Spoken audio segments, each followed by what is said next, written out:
कदम गाम ने जाट के हाथ ते कस्सी खोस के बंदूक पकड़ा दी।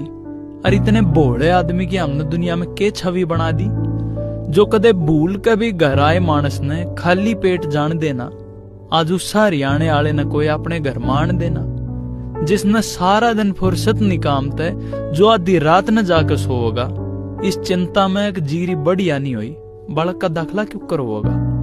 जिन्हें दो इज्जत, एक धरती माँ एक बहू बेटी, अपनी जान ते भी प्यारी हूं, जिसके खातर जवान का मोल हो बराबर भाईचारा यारी हूं, जिसका कोई भी दिन पूरा ना हुआ है राम का नाम लिए बिना, और जो फसल कदे भी ठावे ना धर्म का दान दिए बिना।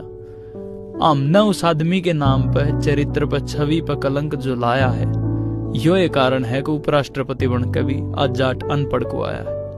जो इब भी हम नहीं समझे तो यह भूल और गलती मारी होगी, और आने वाली पीढ़ी बार आदर समानता रह सके, यह हमारी ये तो जिम्मेदारी होगी।